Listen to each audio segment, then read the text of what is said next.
మన ప్రభువైన యేసుక్రీస్తు నామములో అందరికీ వందనాలండి.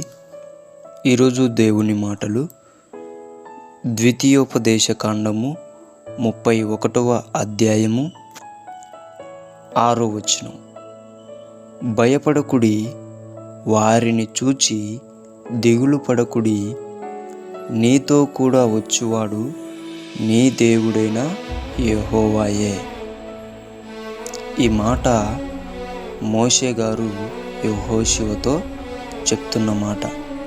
ఇక నేను నీతో రావడానికి కుదరదు, నీవే ఈ ప్రజలను తీసుకుని ఆ కానాను దేశానికి వెళ్ళాలి. అక్కడున్న వారిని అందరినీ దేవుడు వెళ్ళగొట్టి మిమ్మల్ని అక్కడ ప్రవేశింపజేస్తాడు. నీవు భయపడకు, నీవు దిగులు పడకు, నీతో వచ్చేది దేవుడైన యెహోవా అని చెప్తాడు. వాళ్ళు బలవంతులు, శక్తిమంతులు, యుద్ధవీరులు. అందుకే భయపడకు, దిగులు పడకు, నీతో దేవుడున్నాడని మోషే యెహోషువతో చెప్పి పంపిస్తున్నాడు. ప్రియమైన దేవుని బిడ్డలారా, ఈరోజు దేవుడు నీతో కూడా చెప్తున్నాడు.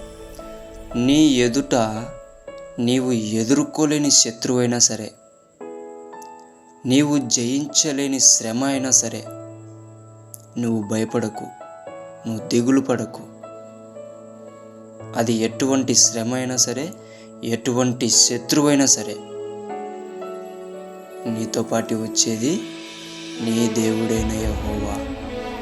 భయపడొద్దు, దిగులు పడొద్దు, విశ్వాసంతో ముందడుగు ప్రార్థించు, కన్నీరు కార్చు, బలం పొందుకో, శక్తి పొందుకో, ఎదిరించు, ముందరికి వెళ్ళు.